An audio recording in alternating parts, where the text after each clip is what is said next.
நீங்கள் பார்த்துக் கொண்டிருப்பது நியூஸ் 21 செய்திகள். தமிழ்நாடு செய்திகளை உடனுக்குடன் தெரிந்து கொள்ள நியூஸ் 21 செய்திகளை பாருங்கள். உண்மை, உழைப்பு, உயர்வு. இஸ்லாமியருக்கு எதிரான வக்ஃப் சட்ட திருத்த மசோதாவை திரும்ப பெற கோரி ராசிபுரத்தில் தமிழக வெற்றி கழகத்தின் சார்பாக மாபெரும் கண்டன ஆர்ப்பாட்டம்.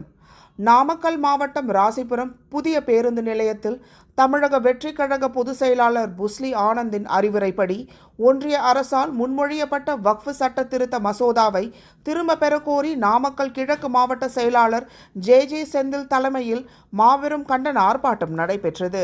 இந்த ஆர்ப்பாட்டத்தில் நாமக்கல் கிழக்கு மாவட்ட சட்டமன்ற தொகுதியான ராசிபுரம், சேந்தமங்கலம், திருச்செங்கோடு ஆகிய 3 தொகுதியில் இருந்து 150க்கும் மேற்பட்ட தமிழக வெற்றி கழக நிர்வாகிகள் மற்றும் தொண்டர்கள் கலந்து கொண்டனர். பின்னர் மோடி அரசை கண்டித்தும் இஸ்லாமியர்களுக்கு எதிராக கொண்டு வரப்பட்ட வக்ஃப் சட்ட திருத்த மசோதாவை திரும்ப பெற கோரியும் கையில் பதாகைகள் ஏந்தியவாறு இது மக்களுக்கான ஒன்றிய அரசா இல்லை மக்களுடன் ஒன்றாத அரசா என கோஷங்கள் எழுப்பி ஆர்ப்பாட்டத்தில் ஈடுபட்டனர். நியூஸ் 21 செய்திகளுக்காக நாமக்கல் மாவட்ட செய்தியாளர் ஸ்ரீனிவாசன்.